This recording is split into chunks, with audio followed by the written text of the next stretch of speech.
안녕하십니까. 레지스탕스 정광용입니다. 여러분, 기름값 너무 올라가죠. 스트레스 받으시죠? 이 기름값 언제쯤 내릴까요? 여기에 대해서 한번 내다보겠습니다. 우선 기름값을 내리려 그러면은 세계 기름 소비를 중국 빼고 가장 많이 하고 있고 또 기름도 많이 생산하고 있는 세계 1위의 기름 생산국인 국제유가의 키를 쥐고 있는 곳은 미국입니다. 미국에서 일단 기름을 제대로만 생산해주면 국제유가는 다운됩니다. 제가 첫 번째 키부터 하나씩 해설하면서 끝에 가서 적중시키는 예측을 한번 해보겠습니다. 바이든 미국 대통령이 이런 국제 고유가 상황에서 막대한 이익을 챙기고 있는 미국 최대의 석유회사 엑손에게 직격탄을 날립니다. 미주 정상회의 참석을 위해서 LA에 로스앤젤레스에 머물고 있는 바이든 대통령은 기자회견을 통해서 정유회사에 관한 질문을 받고 엑손의 이익에 관해 모두 알도록 할 것이다. 국민에게 다 공개를 해버리겠다. 엑손은 지난해 돈을 하느님보다 더 많이 벌어들였다. 표현이 굉장히 강하죠. 하느님보다 돈을 더 많이 벌었다. 그러면서 엑손은 그런데도 올해 아무것도 변하지 않았고 그들은 아무 일도 하지 않고 있다. 석유 회사들은 9천 건의 석유 시추 허가를 확보하고 있지만 시추를 하지 않고 있다. 여기가 키입니다. 미국에서 시추 허가 나간 것만큼만 시추를 해주면 국제 유가 문제는 100%는 아니더라도 크게 도움을 받을 수 있습니다. 그런데 미국의 석유 회사들이 시추를 하지 않고 있습니다. 석유를 안 파는 거죠. 석유 유정도 있고 시추가도 나 있는데 그 구멍 뚫어서 파면 되는데 안 파는 겁니다. 왜 안 팔까요?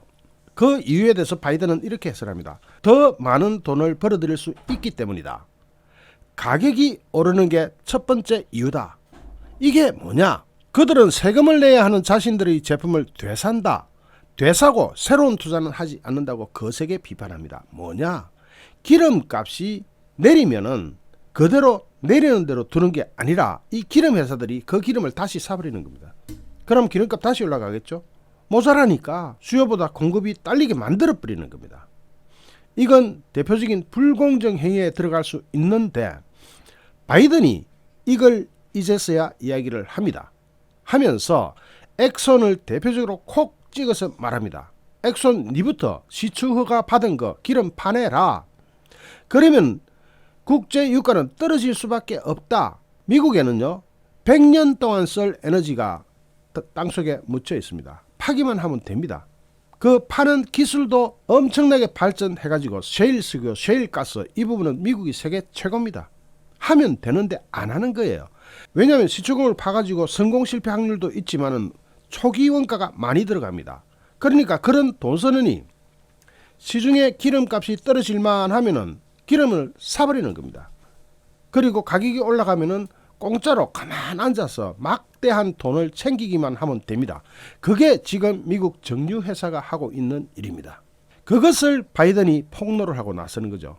미국의 대통령이 이렇게 폭로를 하고 나서는 이유는 뭘까요? 블룸버그 통신에 따르면 엑손모빌의 지난해 단기 순이익은 230억 달러, 우리 돈으로 29조 4,400억 원에 달합니다. 지금 바이든 대통령은 미국의 인플레를 제대로 잡지 못하면 중간 선거에서 참패를 하게 됩니다. 그러니까 바이든도 정치적 생명을 걸어야 되는 겁니다. 그래서 이렇게 강력한 메시지를 내는 겁니다. 그러면서 바이든은 인플레이션을 잡아야 한다는 그런 당위성에 대해서 미국인들의 우리를 잘 알고 있다. 그리고 이것은 타당한 것이다. 나는 유가가 급격히 오르던 시기에서 자랐고 이 문제가 항상 식탁에서 논의됐다면서 또 다른 문제, 즉 식량 문제도 같이 거론합니다. 식량 가격이 오르면 이건 또 다른 문제라면서 그러나 우리는 식량과 에너지에 있어서 푸틴의 세금 같은 것은 보지 못하고 있다. 고유가로 석유 수출국인 러시아가 전쟁 이전보다 더 많은 이익을 내고 있는 점을 지적합니다. 고유가가 유지되는 것은요, 여러분 딱 하나입니다. 수요보다 공급이 작기 때문입니다. 이건 뭐 산수할 줄 알면 다 이야기할 수 있는 거죠. 그러면 수요의 키를 쥐고 있는 대표적인 나라 몇 군데만 딱 잡아주시면 되는데 말을 안 들어요. 예전의 미국이 아닌 겁니다. 그러니까 미국의 위상이 많이 추락했다는 해석도 가능하고, 또 러시아가 중국과 인도에 기름을 헐값으로 아주 싸게 공급을 하면서 세계 시장을 망가뜨리고 있어가지고 이게 조절이 잘 안 됩니다. 그러면 기름을 대표적으로 지금 바로 공급할 수 있는 나라가 어디냐? 국제 수요에 맞게 공급할 수 있는 나라가 100%는 아니더라도 있다면 그것은 사우디가 제일 첫 번째입니다. 미국과 사우디의 관계는 최악의 상황을 달리고 있었습니다. 2018년 자말 카슈거지 암살 사건, 이 사건은 서방 세계의 도덕성으로 볼 때는 자신을 비판하는 기자를 암살하도록 한 사우디 왕세자를 용서할 수가 없는 거죠. 그러니까 사우디에서 축출하고 싶어 해요. 그런데 사우디 왕세자는 쫓겨나고 싶습니까? 여러분 같으면 안 쫓겨나겠죠, 그죠? 미국의 도덕성과 사우디 왕세자의 이익이 충돌을 해버립니다. 그래서 미국이 정산 좀 해라, 기름 좀 더 생산해라 해도 사우디 왕세자는 코웃음을 쳐왔습니다. 그러니까 그동안 바이든 대통령은 대선 기간 동안 카슈거지 살해 사건의 배후로 지목된 사우디 실권자 무함마드 빈 살만 왕세자를 비판하면서 사우디 왕족을 국제사회에서 왕따로 만들어버리겠다고 날을 세웠습니다. 실제로 바이든 행정부는 지난해 무함마드 왕세자가 카슈거지 암살을 승인했다는 미 CIA의 기밀 보고서를 공개해버려가지고 사우디가 마찰을 빚어버렸습니다. 하지만 아무리 인권을 내세워온 바이든도 러시아의 우크라이나 침공으로 세계 정세가 요동을 치기 시작하면서 이전과 달리 국제 유가를 잡기 위해서라도 도덕성과 분노를 잠재울 수밖에 없는 상황에 처해버립니다. 한 고위관리는 카슈거지 피살 사건을 언급하면서 양쪽 모두 중동의 평화와 안전을 이루기 위해서는 넘어서야 한다. 즉 미국도 좀 양보해야 되고 참아야 되고 사우디도 어느 정도 기름을 정산한다든지 협조를 좀 해야 된다. 양쪽 다 좀 세계를 위해서 좀 세계 좀 살자. 당장 식량도 급한데 기름까지 이렇게 되면 어떡하냐 하는 국제 여론이 일게 됩니다. 그러자 사우디 측은 이런 국제적인 분위기를 카슈거지 피살 사건이 이제는 종결되었다라는 의미로 받아들이는 입장을 취하고, 이런 입장을 미국에도 분명히 전했다고 사우디 고위 관료들은 전합니다. 이들은 사우디가 주도하는 오페크 석유 수출국 기구에 러시아 등 오페크 비회원 산유국을 합친 이것을 오페크 플러스라고 하는데요. 오페크 플러스가 지난주 원유 정산 계획을 밝힌 것도 미국에 대한 사우디의 선의의 표시라고 간주합니다. 최근에 만족할 만큼은 분명히 아니지만 그래도 64만 8천 배럴이나 정산하기로 한 것은 국제사회로 볼 때는 어휴 다행이다. 그래도 그나마 안 한 것보다 나으니까. 이번에 합의한 정산량은 기존 방침보다 50%가량 많은 양입니다. 전달 정산량은 하루 43만 2천 배럴이었는데 64만 8천 배럴이니까 뭐 50% 이상이죠. 11월 중간선거를 앞둔 바이든은 사면 초가에 몰려 있습니다. 미국 안에서 당장 기록적인 인플레이션이 시작됐고 여기에 대한 불만이 커지면서 지지율은 연일 하락하고 있습니다. 미 코니액 대학교가 지난 3일에서 6일간 실시한 여론조사에서 바이든 대통령의 지지율은 33%에 불과했고 지지하지 않는다는 응답은 무려 55%를 기록합니다. 이렇게 되면 중간선거 참패할 수밖에 없죠.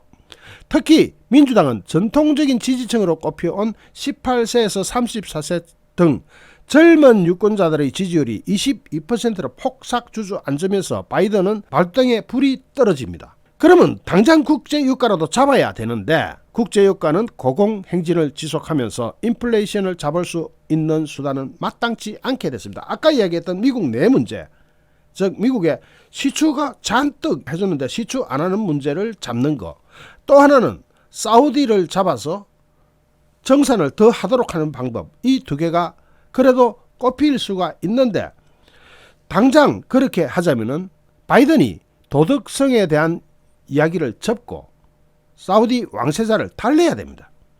그렇게 되면 미국 안에서는 또 딜레마에 빠집니다. 민주당 지지층은 도덕성 포기를 또 받아들이기 힘듭니다. 딜레마인 것은 알지만은 그래도 그런 거는 포기하면 안 된다는 미국의 여론이 있어요. 특히 미국 민주당 내부에서 반발이 커지고 있는데 하원 최고위원들은 이번 주 초 바이든 대통령한테 친서까지 보내가지고 무함마드 왕세자를 포함한 사우디 정부의 최고위층은 카슈거지 암살에 책임이 있고 이는 빠져나갈 길이 없는 엄연한 진실이라면서 우리는 이 끔찍한 범죄에 대해서 정의를 계속 주장해야 된다 이렇게 이야기합니다. 그러면은 바이든 보고 이걸 어떻게 풀으라고 하는 건지, 사우디 아니고는 이 국제유가를 잡을 마땅한 계책은 지금 현재로는 안 보입니다. 이란이 있지만 이란 역시도 지금 골치 아픈 단계로 들어가 있습니다. 어쨌든 바이든은 지금 사우디하고 일단 기름값 안정을 위해서라도, 국제유가 안정을 위해서라도 사우디하고 손을 잡아야 하는 이상한 위치에 몰리는 거죠. 자기가 평상시 내세워 오던 도덕성은 이제 버리고 그래도 사우디밖에 없다고 왕세자한테 가서 허리를 굽혀야 되는 이상한 모습이 연출될 수가 있습니다. 그런 상황에서 또 다른 국제유가의 키를 쥐고 있는 이란을 제재를 해제해버리면은 여러분 어떤 일이 벌어질까요? 이란에서 제대로 기름 생산하면은 이 위기를 탈출하는데 큰 도움이 되죠. 국제유가가 어느 정도 안정 단계로 들어가는데 이란이 역할을 할 수가 있는데 이란은 이란대로 골 때리는 상황으로 진행되고 있죠. 이란이 핵 활동 감시 장비를 제거해버렸습니다. 이게 참. 그러니까 핵무기 만들겠다는 이야기죠. 핵 활동 감시 장비를 제거해버렸으니까. 그러니까 당장 영국, 프랑스, 독일 등이 이란의 핵 활동 확대를 중단하고 협상에 적극적으로 임할 것을 촉구합니다. 이란이 이러는 데는 두 가지 가능성이 있습니다. 하나는 진짜로 핵무기를 개발했다. 이거 무슨 이야기죠?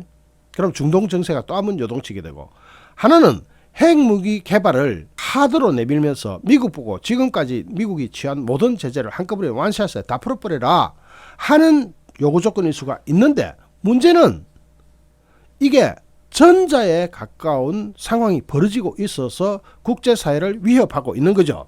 이란 핵 합의 유럽 서명국들, 특히 그중 영국, 프랑스, 독일은 공동성명을 내고 지난 3월 달부터 이란이 JCPOA의 약속을 준수하고 미국을 협상에 되돌리도록 하는 실행 가능한 협상이 있었다면서 우리는 이란이 이 협정을 체결할 외교적 기회를 잡지 못한 것을 유감스럽게 생각한다. 즉 미국은 너희들하고 대화할 준비가 다 돼 있었는데 너희들 갑자기 이러면 미국이 어떻게 너희들하고 대화를 하겠니? 결국 제재의 키를 쥐고 있는 것은, 제재를 내린 것도 미국이고 제재의 키를 쥐고 있는 것은 미국인데, 이렇게 되면 어떡하냐? 너희들이 좀 참아라.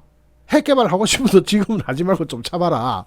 국제 유가를 안정시켜 놔야 되지 않느냐. 특히 지금 영국, 프랑스, 독일은 위험한 상태까지 가 있습니다.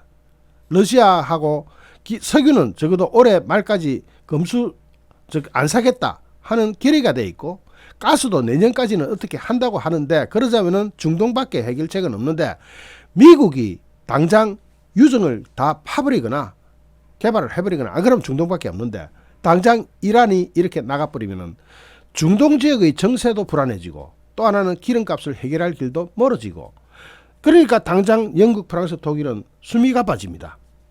영국, 프랑스, 독일 3개국은 이와 관련해서 성명을 통해서 이란이 신형 원심 분리기를 계속해서 추가로 설치하고 JCPOA 관련 모든 투명성 조치를 중단하겠다고 한 것은 유감이라면서, 더군다나 감시 장비 다 철거해버렸잖아요. 이러한 조치들은 상황을 악화시키고 JCPOA 완전한 이행을 회복하려는 우리의 노력을 복잡하게 만들 뿐이다. 복잡하죠. 지금 국제유가는 당장 여러분 기름 요즘 2,000원 다 넘어갔습니다. 오늘 저도 기름 넣었는데 참 기가 찬 기름값을 지불하고 왔습니다만은, 상황이 이런데 이란은 지금이 찬스다, 지금 아니면 기회가 없다 하면서 핵을 개발하겠다고 아예 감시장비를 싹 철거를 해버리니까 당장 영국, 프랑스, 독일은 완전히 패닉 상태에 빠져버리는 겁니다. 라파엘 그로시 IAEA 사무총장은 전날 이란으로부터 이란 내 핵시설에 설치된 감시 카메라 27개를 철거할 것이라는 통보를 받았다고 말합니다. 그러면서 이것을 IAEA 감시 능력에 대한 심각한 도전이라고 규탄을 합니다. 그러거나 말거나 이란은 북한처럼 감시장비고 카메라고 다 철거시키고 있습니다. 그런 가운데 졸도할 이야기가 또 나옵니다. 이거 어떻게 하면 좋습니까? 나프탈리 베네트 이스라엘 총리가 서방이 저지하지 않으면 이란은 머지않아 핵무기를 손에 쥐게 될 것이라고 경고하고 나옵니다. 이건 또 무슨 뉴스냐? 이스라엘입니다. 이스라엘은 정보 강국입니다. 모사드는 아직도 세계 최고의 정보력을 자랑하고 있습니다. 베네트 총리는 현지 시간 11일 영국 일간 텔레그래프와의 인터뷰에서 이란이 전례 없는 속도로 우라늄을 농축하고 있고 곧 핵무기를 손에 넣는 단계에 접근하고 있다면서 영국 등 서방이 이란 정부를 계속 압박해야 된다라고 말했습니다. 이란은 핵무기 개발 그 자체는 부인하고 있지만 감시장비는 다 철거시켜버렸습니다. 실제로 핵폭탄 제조에 필요한 순도 60% 이상의 우라늄을 농축하고 있는 것으로 알려지고 있으니까 이게 들키면 안 되잖아요. 그러니까 감시장비 싹 철거시키는 겁니다. 자, 이스라엘이 이렇게 경고하고 나서니까 당장 미국도 미국이지만 프랑스, 영국, 독일은 거의 패닉 중에서도 앉은 자리에서 점프할 지경으로 발만 동동 구르는 지경으로 진행되고 있습니다. 만약에 이란이 핵무기를 가져버리면 중동 정세는 내일을 내다볼 수 없는 상황으로 진행됩니다. 복잡한 상황으로 진행됩니다. 그러니까 이스라엘에서는 당장 미국, 프랑스, 영국, 독일이 나서서 이란 빨리 달래라, 막아라. 그러면은 당장 바이든은 이란에 가서도 또 허리를 굽혀야 되는 비극이 발생할 수가 있습니다. 그러면 이란은 말을 들을 것이냐? 이란은 지금이 찬스인데 쉽사리 허리 숙이겠습니까? 미국이 지금까지 취했던 모든 제재를 완샷에 다 풀어놔라. 특히 이란의 혁명 수비대에 관한 제재도 싹 다 풀어내라. 그러면은 이란의 혁명 수비대에 관한 제재를 풀어내버리면 이란은 다시 중동에서 여러 가지 군사 공작을 할 우려가 있죠. 그 근처에 있는 테러 집단들한테 무기 다 대접합니다. 그러면 또 중동은 계속 시끄러운 상황으로 진행될 텐데 미국의 고민도 이만저만이 아니죠. 이렇게 되면 어차피 미국은 이스라엘과 함께 또 영국, 프랑스, 독일과 함께 공동의 이익을 추구할 수밖에 없어요. 그러면 일부 제재, 그러니까 제재를 푸는 것에 아주 인색하지만 그래도 전부 다는 아니더라도 대폭 양보를 해야 되는 그런 상황으로 진행될 수 있습니다. 자, 지금 제가 사우디, 이란, 미국 국내 이 세 개를 이야기했습니다. 나머지는요. 러시아하고 우크라이나 상황입니다. 러시아하고 우크라이나 상황의 그 심각성은 제가 그저께 올린 영상에 해답을 제시해놨으니까 그걸 보시면 되고, 거기를 제외하고 지금 거기는 아직 당장 해결될 수는 없으니까 여기는 놔두고, 일단 전쟁 상태는 어쩔 수 없는 거니까 놔두고, 이란 이것은 어디에 있다? 제재 해제에 있고, 사우디 정산 문제. 그러면 이런 여러 가지 복잡한 상황 중에서 여러분 같으면 답이 어디에 있다고 생각하십니까? 바이든은 중간 선거가 다급해졌습니다. 그렇다면 바이든은 사우디와 손을 잡는 것이 이란하고 당장 풀릴지 안 풀릴지 모르는 위험 부담을 사우디와 손을 잡으면서 해결해버리는 수밖에 없습니다. 그렇지 않으면 이란 원하는 대로 다 들어줘야 되니까 그것도 부담이 큽니다. 자, 그러면은 바이든이 사우디의 허리를 굽히지 않을 방법은 뭐가 있습니까? 거의 없다고 보면 됩니다. 만약에 미국의 엑손이라든지 정유회사들이나 시초회사들이 지금 당장 시추공 뚫고 정산에 들어간다고 해도 시간이 걸립니다. 당장은 사우디가 정산을 대폭 해주는 것이 정답일 수밖에 없는 상황에서 미국 국내만 바라볼 수는 없죠. 그래서 바이든은 당장 사우디와 어떤 합의를 이뤄낼 수밖에 없는 상황으로 몰리고 있습니다. 그렇지 않으면 중간 선거에서 참패를 해야 되는 겁니다. 자, 그러면 제가 예측하기로는 바이든은 일단 자기네 나라 인플레를 잡기 위해서라도 국제 상황이고, 자기네 나라 인플레를 잡기 위해서라도 사우디를 통해서 국제 유가를 안정시킬 수밖에 없다. 정산을 시킬 수밖에 없다. 기름을 더 많이 생산하도록 유도할 수밖에 없다는 결론은 아마 내리고 있을 겁니다. 그게 언제가 될까요?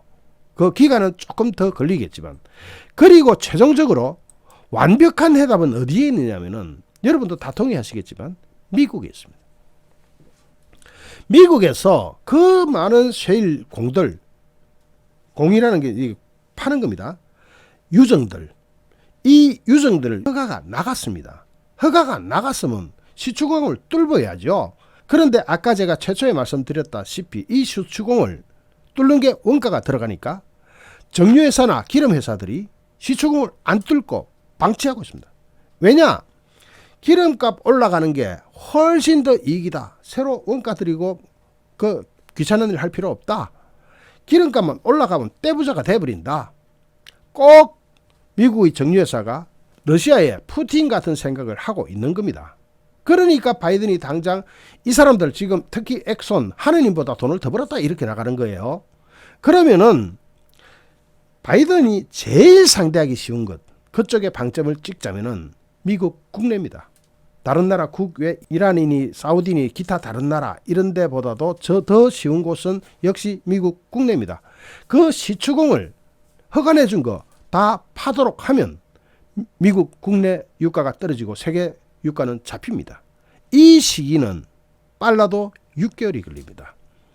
자, 그러면 당장 엑손이 지금까지 해왔던 거는 수요가 올라가니까 기름값 올라간다 만세하고 오히려 유정을 개발해가지고 더 생산해버리면 기름값이 떨어지면 또 오히려 손해죠. 그러니까 기름값 올라가는 것을 즐기는 입장에서 바이든이 이렇게 세게 나가버리면 이대로 가면 우리가 위험할 수도 있겠다 하는 인식을 가지게 될 겁니다. 그리고 또 하나는 바이든이 지적했듯이 기름값이 떨어질만 하면은 이 석유회사들이 도로 자기네 상품을, 자기네 석유를 시장에서 걷어들이면 사버리는 거, 이걸 또 막아야 되는 겁니다. 지금까지 미국의 석유회사들은 정말로 부도덕했습니다. 아니 전 세계인, 특히 자기네 미국인이 그렇게 괴롭힘을 당하고 있는데도 시장에 가격 떨어져? 그럼 석유를 도로 사버려. 야, 정말 양심불량이죠. 그러면서 막대한, 진짜로 바이든 말대로 하느님보다 돈을 더 많이 버는 그런 단계로 가버린 겁니다. 자, 그게 지적된 게 이제 지금이니까 그거 해결하는 데는 약 빨라도 6개월 정도 걸립니다. 그 이전까지 누군가가 기름 정산을 해서 받쳐주면 되는데 그 주인공은 사우디가 될 가능성이 가장 높습니다. 이란은 당장 핵이 걸려 있기 때문에 지금 당장 어떻게 된다고 내다보기가 힘든 상황이 됩니다. 이제 제가 제목에 뭐라고 붙였습니까? 제목에 적중 해설이라고 붙여놨죠. 그러면은 사우디와 타협이 된다면 빠르면 수주일 내로, 타협이 안 된다면은 미국 안에서 해결이 될 6개월까지, 이때 동안 기름값은 무조건 올라간다고 봐야 될 겁니다. 다만 이 분위기가 사우디와 타협을 이뤘다 하는 눈치가 일어나는 경우에 전 세계 유가는 반응할 가능성이 높습니다. 산유국들이 사우디가 정산을 해? 그럼 우리는 미리 좀 팔아먹자 하고 미리 선제적으로 났으면은 막 기대하기는 쉽지는 않지만은 기름값은 더 빨리 떨어질 수가 있습니다. 어쨌든 최고 길면은 6개월 또는 1년 내로 기름값은 잡히게 되는데 미국의 엑손처럼 도로 사들이는 행위만 단속해서 막아도 빠르면 수개월 내로 기름값은 잡힐 것으로 봅니다. 당장 우리가 쓰는 기름값이 적어도 휘발유가 리터당 2,000원 밑으로 떨어질 가능성은 생깁니다. 잠시 후 또 다른 주제로 여러분을 찾아뵙겠습니다. 시청해주신 여러분께 진심으로 감사드립니다. 여러분 고맙습니다.